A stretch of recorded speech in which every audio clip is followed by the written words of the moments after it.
வணக்கம். ஜெம் செய்திகளுக்காக நான் உங்கள் ஜெனிஷா அகஸ்டின். இந்திய நேரப்படி காலை 8:30 மணி செய்திகள். முதலில் ஜெம் தலைப்பு செய்திகளை காணலாம். தாவேக திமுக இடையேதான் போட்டி என விஜய் கூறுவதை ஒரு பொருட்டாகவே எடுத்துக்கொள்ளவில்லை என அதிமுக பொதுச் செயலாளர் எடப்பாடி பழனிசாமி அறிவிப்பு.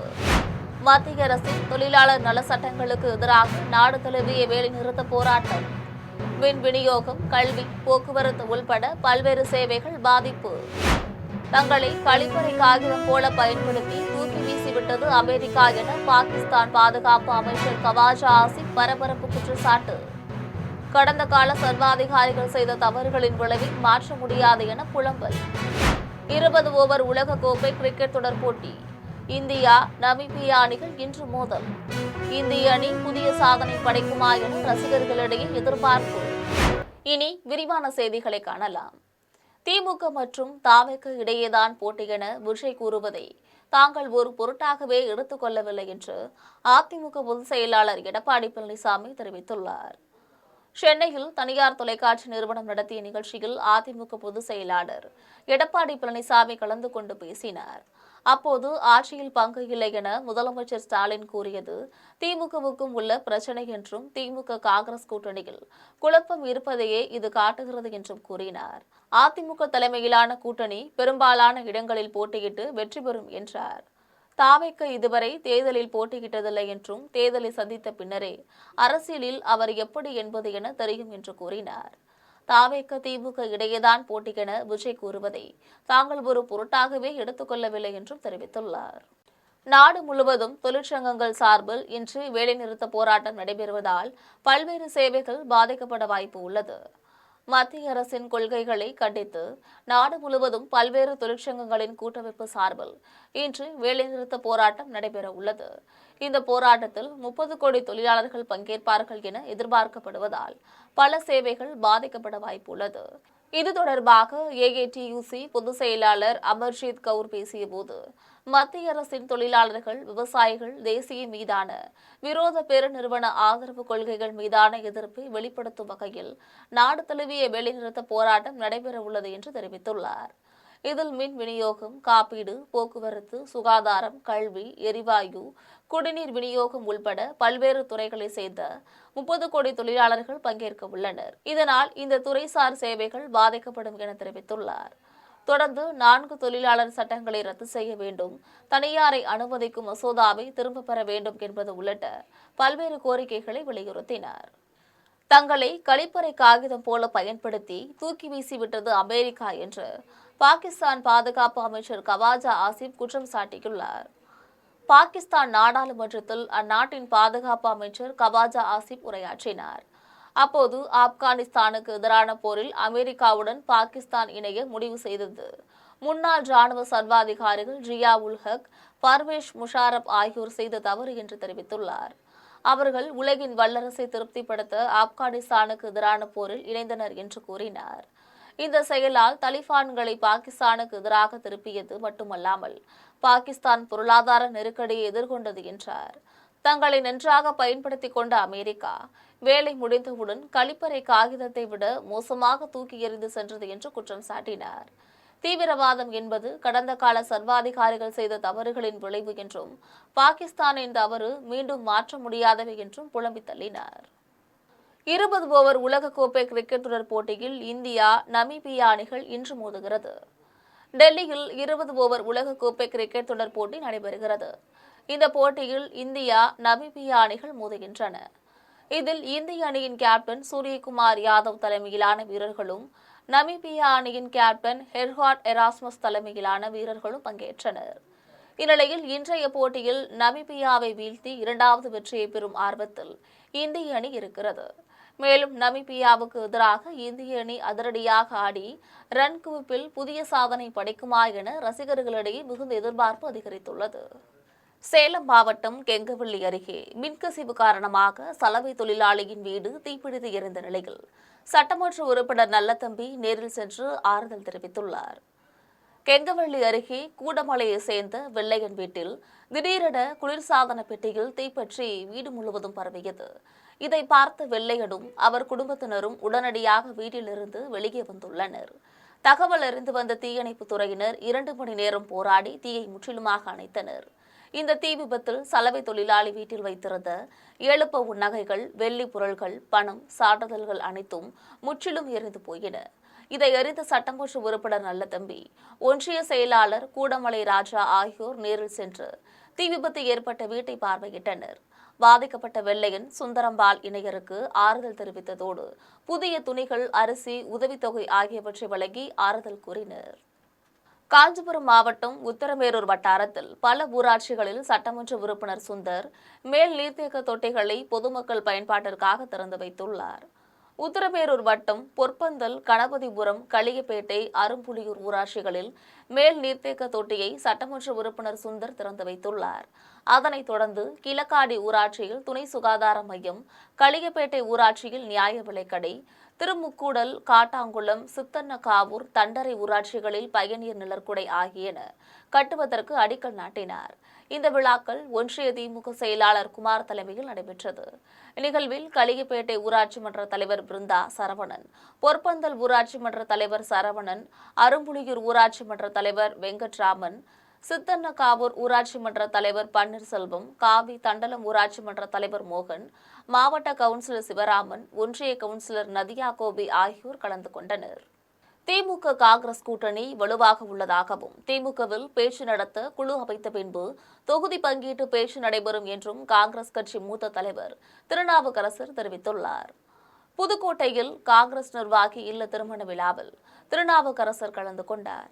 அதன் பின்பு செய்தியாளர்களிடம் பேசிய அவர், தேர்தல் கூட்டணி முடிவாகும் வரை யாரும் தனித்தனியாக பேட்டி கொடுக்க வேண்டாம் என காங்கிரஸ் தலைமை அறிவுறுத்தியுள்ளதாக கூறினார். திமுக காங்கிரஸ் கூட்டணி ஏற்கனவே வலுவாக உள்ளதாகவும் இப்போதும் தொடர்ந்து கொண்டுதான் உள்ளதாகவும் அவர் தெரிவித்துள்ளார்.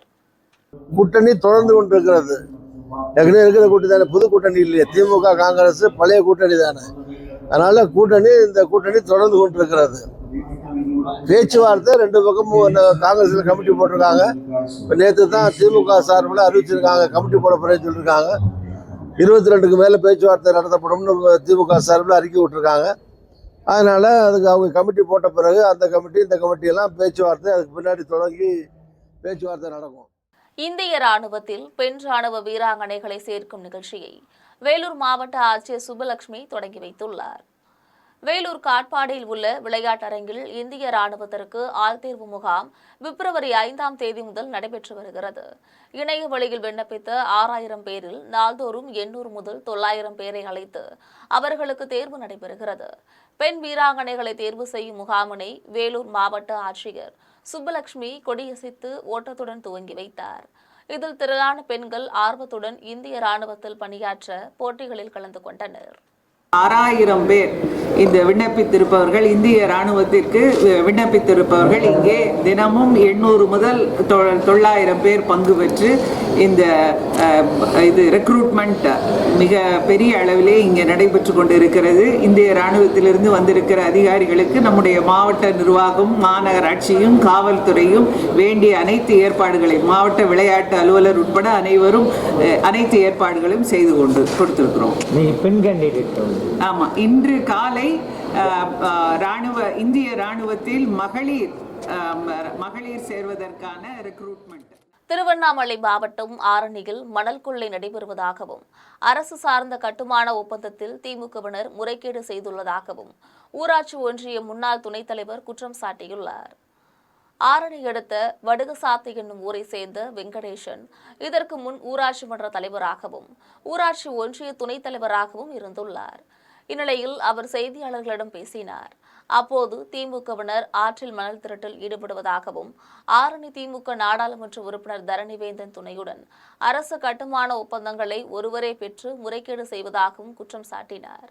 இதையெல்லாம் பொதுப்பணித்துறை அமைச்சர் ஏவாவேலு, முதலமைச்சர் மு.க.ஸ்டாலின் ஆகியோரிடம் எடுத்துக் கூற சென்றால் அவர்கள் தன்னை சந்திக்க மறுப்பதாகவும் கூறினார்.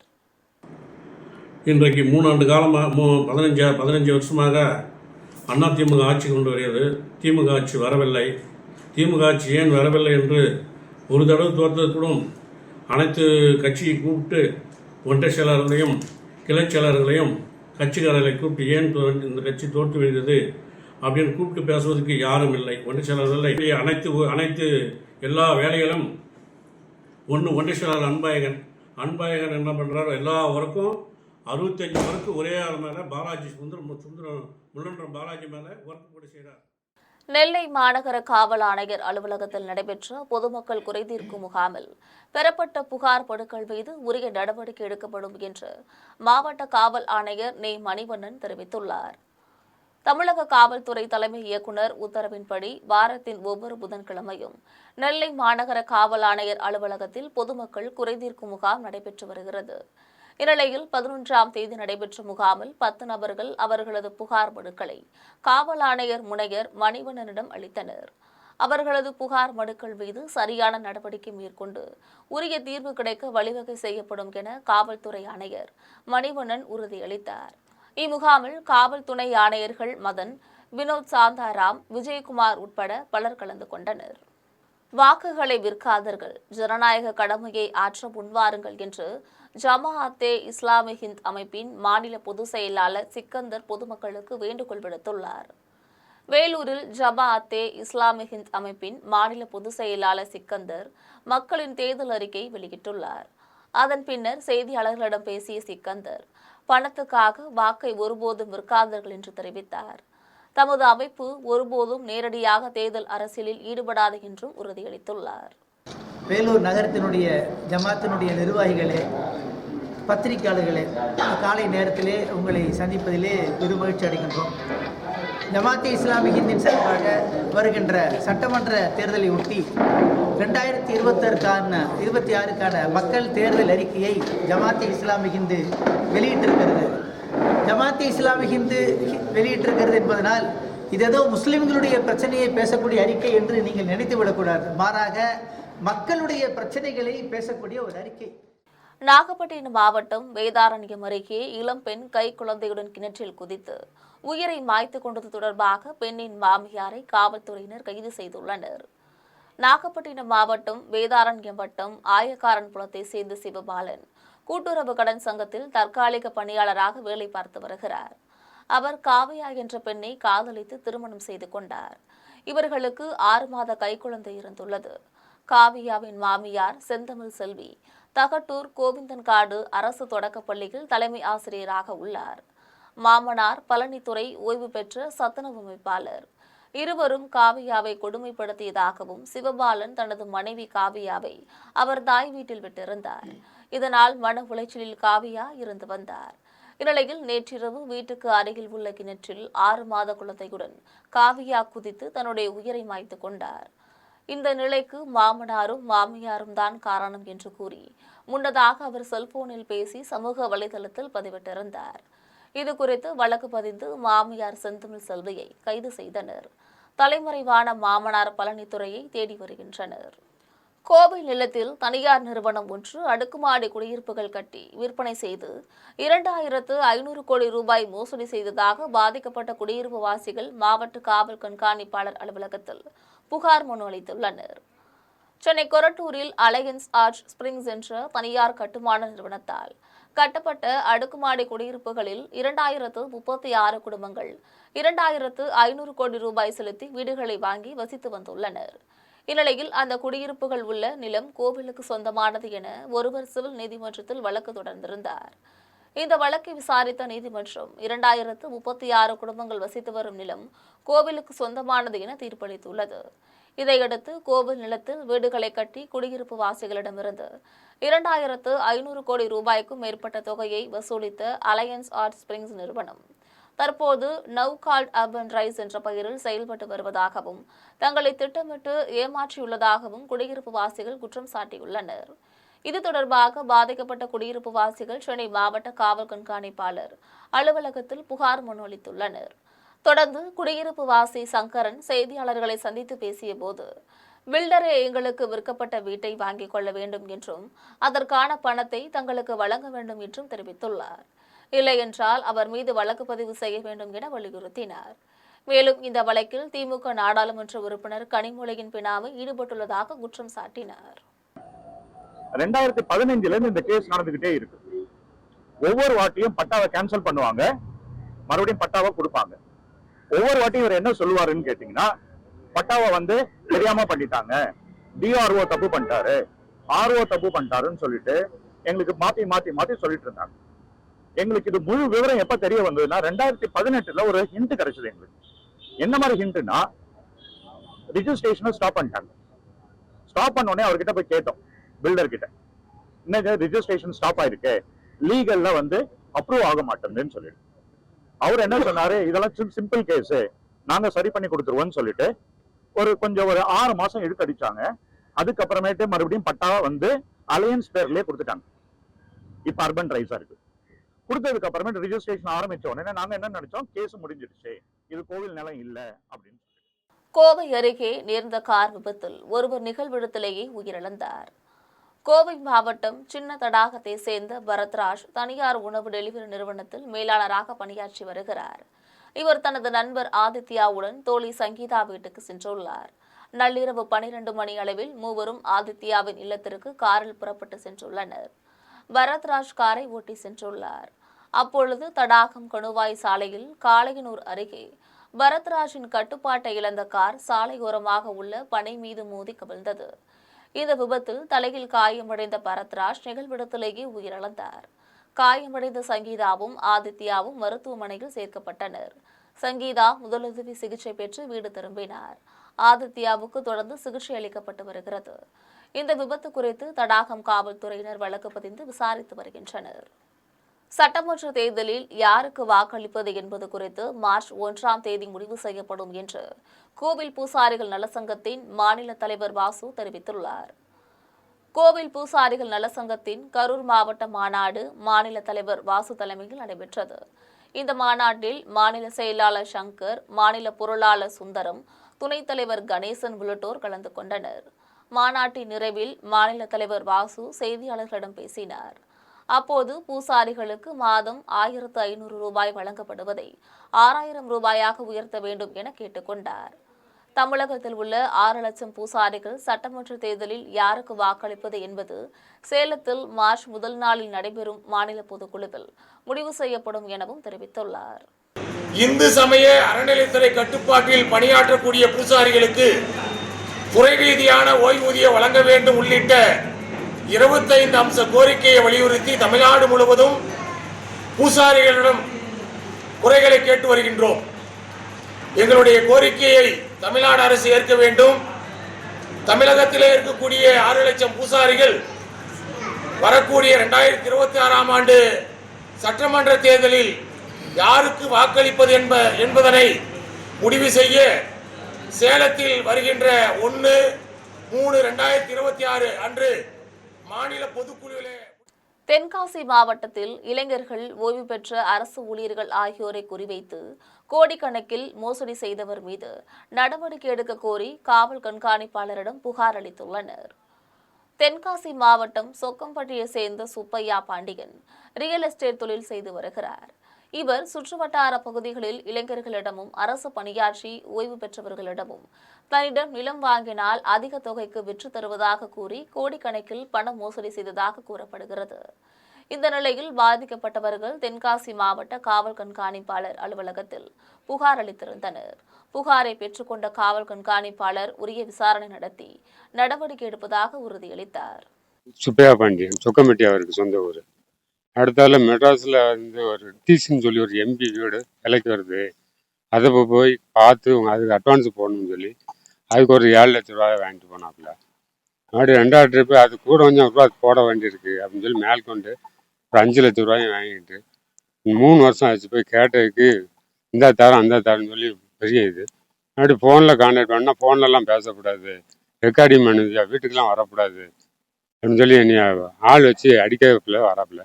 சொக்கமேட்டில் வந்து நேரத்தை கூட ஒரு ஆள் உங்களுக்கு நீ பெட்டிஷன் கொடுத்துருக்கீங்க, உன்னை என்ன செய்தான் பாருன்ட்டு போகிறப்ப அது யாருன்னே தெரியல. வளர்ந்த ஆள் சொக்கமேட்டிலேருந்து சுப்பையா வேண்டி மேலே நீ பெட்டிஷன் கொடுத்துருக்கலான்னு மிரட்டிட்டு போகிறாங்க. அதனால் எனக்கு இந்த ரூபாய் வாங்கி தரதுக்கு எஸ்பி ஆஃபீஸில் ஏற்கனவே கம்ப்ளைண்ட் கொடுத்துருக்கேன். அதோட சரியான பதில் இல்லைனால நான் 2வது ட்ரிப்பு என்னென்னு விவரத்தை கேட்கறதுக்காக.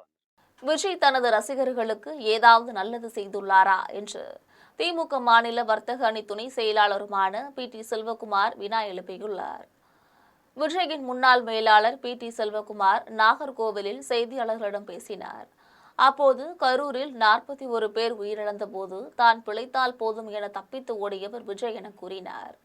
திரைத்துறையிலும் அவர் யாருக்கும் எந்த ஒரு நல்லதும் செய்ததில்லை என்றும் சக நடிகர்களுக்கும் எந்த ஒரு நல்லதும் அவர் செய்ததில்லை என்றும் கூறினார். திரைப்படத்தில் நடிக்கும் போதும் உடன் பணியாற்றும் யாரிடமும் பேசியதில்லை என்றும் செய்தியாளர்களிடம் பேச மாட்டார் என்றும் செல்வகுமார் தெரிவித்துள்ளார். கட்சியில் இணைந்ததுக்கு எனக்கு அதுக்கு ஒரு நல்ல பரிசாக தாய்குலத்தோடு எனக்கு இன்னைக்கு மாநில வர்த்தக அணி துணை செயலாளர் பதவியை தந்திருக்காங்க. அதுக்கு ஒரு நன்றி தெரிவிக்க வேண்டும். இந்த ஒரு நல்ல எண்ணத்தில் தான் நான் இன்னைக்கு பத்திரிகைகள் மூலமாக நான் நன்றி தெரிவிக்கிறேன். ஐயா ஸ்டாலின் அவர்களுக்கும் துணை முதல்வர் உதயநிதி ஸ்டாலின் அவர்களுக்கும் கனிமொழி அம்மாவுக்கும் மற்றும் நமது மாவட்ட செயலாளர் மேயர் மகேஷ் அவர்களுக்கும் நான் இந்த நேரத்தில் நன்றி தெரிவிக்க கடமைப்பட்டேன். விழுப்புரம் மாவட்டம் மயிலத்தில் 9 வயது சிறுமியிடம் பாலியல் வன்புணர்வில் ஈடுபட்ட இளைஞருக்கு 20 ஆண்டுகள் சிறை தண்டனையும் 10,000 ரூபாய் அபராதமும் விதிக்கப்பட்டுள்ளது. விழுப்புரம் மாவட்டம் மயிலத்தில் 2021ஆம் ஆண்டு வீட்டில் தனியாக இருந்த 9 வயது சிறுமியை கடத்தி சென்று பாலியல் பலாத்காரம் செய்ததாக கௌதம் என்பவர் மீது திண்டிவனம் காவல்துறையினர் போக்சோ வழக்கு பதிந்தனர். இந்த வழக்கு விசாரணை விழுப்புரம் போக்சோ நீதிமன்றத்தில் நடைபெற்று வந்துள்ளது. சாட்சி விசாரணை முடிந்து தீர்ப்பளிக்கப்பட்டது. குற்றவாளி கௌதமனுக்கு 20 ஆண்டு சிறை தண்டனையும் 10,000 ரூபாய் அபராதமும் விதித்து நீதிபதி வினோதா தீர்ப்பளித்துள்ளார். பாதிக்கப்பட்ட சிறுமிக்கு தமிழக அரசு 2 லட்சம் ரூபாய் இழப்பீடு வழங்க வேண்டும் என்றும் உத்தரவிட்டார். புதுக்கோட்டை மாவட்டத்தில் மயான பாதையை மீட்டு தரக்கோரி மூதாட்டியின் உடலை அடக்கம் செய்யாமல் ஆதி திராவிடர்கள் போராட்டத்தில் ஈடுபட்டனர். புதுக்கோட்டை மாவட்டம் பெருங்களூர் அருகே மட்டையன்பட்டியில் மயானத்திற்கு செல்லும் பாதையில் சிலருக்கு அரசு பட்டா வழங்கியுள்ளது.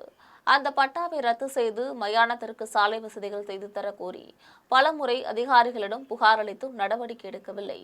இந்த நிலையில் ஊரில் இறந்த மூதாட்டி உடலை தங்கள் நிலம் வழியாக கொண்டு செல்ல அந்த நிலத்தின் உரிமையாளர்கள் எதிர்ப்பு தெரிவித்திருந்தனர். இதனால் மூதாட்டியின் உடலை அடக்கம் செய்யாமல் மக்கள் போராட்டத்தில் ஈடுபட்டனர். தகவல் அறிந்து காவல்துறையினரும் வட்டாட்சியர் செந்தில் நாயகியும் விரைந்து சென்று பொதுமக்களிடம் பேச்சுவார்த்தை நடத்தினர். மயான பாதையை மீட்பது தொடர்பாக 15 நாளுக்குள் பேச்சு நடத்தி நடவடிக்கை எடுப்பதாக வட்டாட்சியர் உறுதியளித்ததால் மூதாட்டியின் உடல் அடக்கம் செய்யப்பட்டது. சிவகங்கை மாவட்டம் சிங்கம்புணரியில் பொதுமக்களை அச்சுறுத்தும் வகையில் போதையில் தள்ளாடி வந்த சிறுவனை பார்த்து பொதுமக்கள் வேதனையடைந்துள்ளனர். சிவகங்கை மாவட்டம் சிங்கம்புணரி பேருந்து நிலையம் அருகே 13 வயது மதிக்கத்தக்க சிறுவன் கண்விழிக்க முடியாத அளவிற்கு முழு போதையில் தள்ளாடியபடி நடந்து வந்துள்ளான். அந்த சிறுவன் முதியவரின் இருசக்கர வாகனம் மேல் அமர்ந்து செல்ஃபி எடுப்பது போல் செய்தவுடன் வயதானவர் தனது வாகனத்தை எடுத்துக்கொண்டு அங்கிருந்து சென்றார். அதனைத் தொடர்ந்து தள்ளாடியபடி சிறுவன் கீழே விழுந்து கிடந்தான். அங்கிருந்த பொதுமக்கள் சிறுவனின் முகத்தில் தண்ணீரை ஊற்றி போதையை தெளிய வைக்க முயன்றுள்ளனர். இந்த சிறுவனுக்கு எந்த கடையில் மது விற்பனை செய்தார்கள் என சமூக ஆர்வலர்கள் வேதனை தெரிவித்தனர். மதுரை பாலமேடு அருகே அரசு பள்ளி மாணவர்கள் இடையே நிகழ்ந்த மோதலால் மாணவர்களும் ஆசிரியர்களும் காயமடைந்துள்ளனர். மதுரை மாவட்டம் பாலமேடு அருகே அரசு மாதிரி மேல்நிலைப் பள்ளியில் 600க்கும் மேற்பட்ட மாணவர்கள் படித்து வருகின்றனர். இந்த பள்ளியின் வகுப்பறையில் மாணவர்களுக்கு இடையே மோதல் ஏற்பட்டது. மாணவர்கள் ஒருவருக்கொருவர் செங்கல், மரக்கட்டைகள் ஆகியவற்றை கொண்டு தாக்கிக் கொண்டுள்ளனர். அப்பொழுது அதை தடுக்க சென்ற ஆசிரியர்கள் சிலரும் காயமடைந்ததாக கூறப்படுகிறது. காயமடைந்த ஆசிரியர் ஒருவர் மருத்துவமனையில் சிகிச்சை பெற்று வருகிறார்.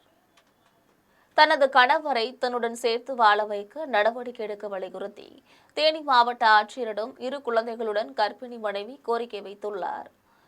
தேனி மாவட்டம் பெரியகுளம் வடகரையை சேர்ந்த முருகேஸ்வரிக்கும் மதுரையை சேர்ந்த சரவணனுக்கும் 12 ஆண்டுகளுக்கு முன்பு திருமணம் நடைபெற்று 2 குழந்தைகள் உள்ளனர்.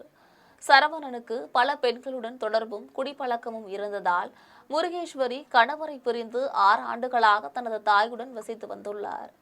குடும்ப சூழ்நிலை காரணமாக மதுரையில் உள்ள துணிக்கடை ஒன்றில் வேலை பார்த்து வந்துள்ளார்.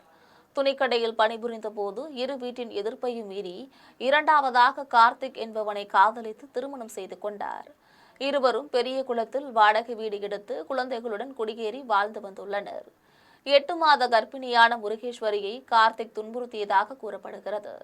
இந்நிலையில் அவரை தனியாக விட்டுவிட்டு கார்த்திக் தன் குடும்பத்தினருடன் சென்றுவிட்டார். இதனால் தன்னுடைய கணவரை தன்னுடன் சேர்த்து வாழ வைக்க நடவடிக்கை எடுக்க கோரி முருகேஸ்வரி தன்னுடைய 2 குழந்தைகளுடன் கண்ணீர் மல்க தேனி மாவட்ட ஆட்சியர் அலுவலகத்தில் மனு அளித்துள்ளார். எனக்கு கல்யாணம் ஆகி 12 வருஷம் ஆச்சு. என் மூத்த கணவர் கொஞ்சம் குடிப்பழக்கம் அந்த மாதிரி இருக்க விட்டியும் அவரை பிரிஞ்சு நான் ஒரு 6-7 வருஷமா அம்மா வீட்டுல இருந்து தான் பிள்ளைங்களை வளர்த்துட்டு வரேன். எனக்கு 2 பசங்க இருக்காங்க. வீரவனலூர் அருகே கணவரை உயிர் மாய்த்த வழக்கில் மனைவி உட்பட 3 குற்றவாளிகளுக்கு திருநெல்வேலி 1வது கூடுதல் அமர்வு நீதிபதி செல்வம் ஆயுள் தண்டனை மற்றும் ரூபாய் 10,000 அபராதம் விதித்து தீர்ப்பளித்தார்.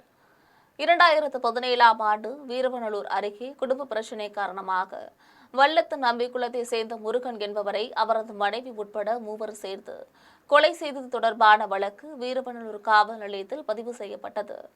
வழக்கின் விசாரணை திருநெல்வேலி 1வது கூடுதல் அமர்வு நீதிமன்றத்தில் நடைபெற்று வந்த நிலையில் குற்றவாளிகளான முத்துராஜ், உயிர் மாய்க்கப்பட்ட முருகனின் மனைவி ஞான அகிலா மற்றும் பஞ்சுராஜன் ஆகிய 3 குற்றச்சாட்டுகள் நிரூபிக்கப்பட்டு நீதிபதி செல்வம் குற்றவாளிகள் 3க்கும் உயிர் மாய்க்கப்பட்ட குற்றத்திற்காக ஆயுள் தண்டனையும் ரூபாய் 10,000 அபராதமும் விதித்துள்ளார்.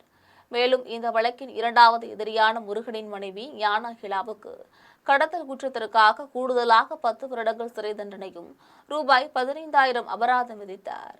மேலும் வழக்கில் திறம்பட சாட்சிகளை நீதிமன்றத்தில் ஆஜர்படுத்தி குற்றவாளிக்கு தண்டனை பெற்று தந்த சேரன் மகாதேவி உட்கோட்ட துணை காவல் கண்காணிப்பாளர் அஸ்வத் அண்டோ, ஆரோக்கியராஜ், காவல் ஆய்வாளர் கவிதா மற்றும் வீரவநல்லூர் காவல்துறையினரையும் திறம்பட புலனாய்வு செய்த அப்போதைய காவல் ஆய்வாளர் மங்கையர்கரசி வழக்கின் விசாரணைக்கு உதவி செய்த காவலர் விக்னேஷ், ஆதிமூலம் மற்றும் நீதிமன்றத்தில் சிறப்பாக வாதிட்ட அரசு வழக்கறிஞர் கருணாநிதி, மாவட்ட காவல் கண்காணிப்பாளர் பிரசன்னகுமார் ஆகியோர் நீதிபதி செல்வம் பாராட்டினார்.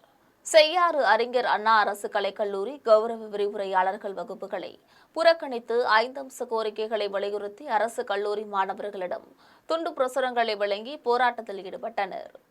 திருவண்ணாமலை மாவட்டம் செய்யாறில் செயல்படும் அறிஞர் அண்ணா அரசு கலைக்கல்லூரியில் பணியாற்றும் கௌரவ விரிவுரையாளர்கள் 3வது நாளாக பணிகளை புறக்கணித்துவிட்டு போராட்டத்தில் ஈடுபட்டுள்ளனர்.